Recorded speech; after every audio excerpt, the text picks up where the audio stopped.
안녕하십니까?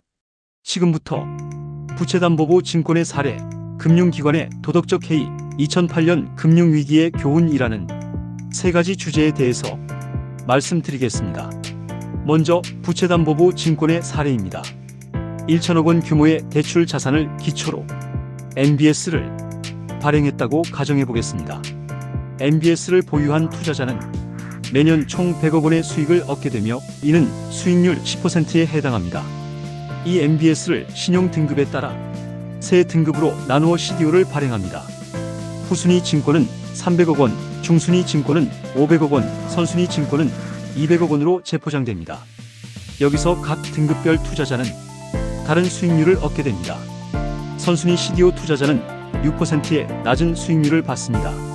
중순위는 8%의 중간 수익률을, 후순위 투자자는 16%의 고수익을 기대할 수 있습니다. 물론 후순위 투자자는 더 큰 위험을 감수해야 하지만 높은 수익률을 추구하는 투자자들에게는 매력적인 선택이 됩니다. 하지만 여기서 끝이 아닙니다. 서로 다른 여러 개의 CDO를 다시 기초 자산으로 묶어 새로운 CDO를 발행할 수도 있습니다.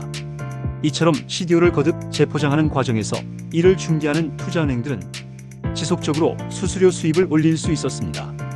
결국 이런 금융 구조는 수익 창출을 넘어 시장 확대로 이어졌지만 그 이면에는 위험의 복잡성 또한 함께 커졌다는 점을 주목할 필요가 있습니다. 일부 투자자들은 CDO 중 후순위 CDO에 대한 투자를 망설입니다. 이때 CDS가 등장합니다. CDS는 일종의 보험으로 CDS를 구입한 투자자가 원금이나 이자를 지급받지 못할 경우에 CDS를 판매한 회사는 CDO 투자자들에게 대금을 대신 지급합니다.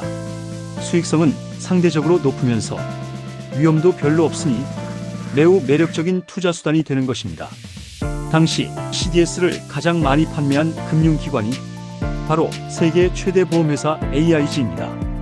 AIG가 판매한 총 금액은 800억 달러이고 구입한 금융기관은 골드만삭스, 메릴린치, BOA 등입니다. 만약 AIG가 파산하면 누가 가장 큰 피해를 입겠습니까? 바로 미국의 평범한 시민들입니다.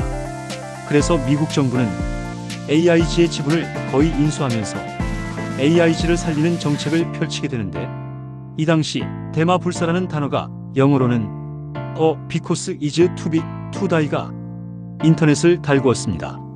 이런 과정에서 금융위기와 관련된 중요한 개념, 도덕적 해이가 나타납니다. 먼저 질문 하나 드리겠습니다. 투자자들은 과연 무엇을 믿고 이렇게 위험이 큰 파생상품에 투자했을까요? 바로 신용평가회사입니다. 신용평가회사는 파생상품의 위험도를 평가하고 이를 바탕으로 신용등급을 부여합니다. 그리고 이 신용등급에 따라 자산유동화 증권과 부채담보부 증권이 가격이 형성되며 이 가격을 기반으로 거래가 이루어집니다. 그런데 문제는 여기서부터 시작됩니다.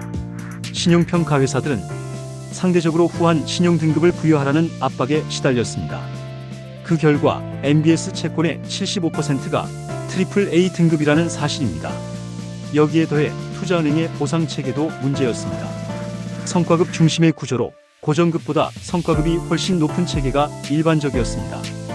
결과적으로 높은 수익을 위해 위험한 상품의 거래를 부추기는 문화가 자리 잡게 된 것입니다.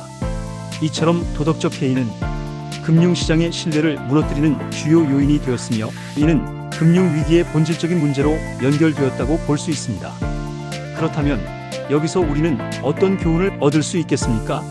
첫째, 과도한 탐욕과 위험 회피 부족은 언제나 위기를 초래합니다. 둘째, 도덕적 해이를 막을 수 있는 투명하고 공정한 시스템이 필요합니다. 셋째, 분산된 책임 구조는 위기의 확산을 막지 못합니다. 마지막으로 금융시장은 신뢰를 기반으로 한다는 점을 다시 한번 깨닫게 됩니다.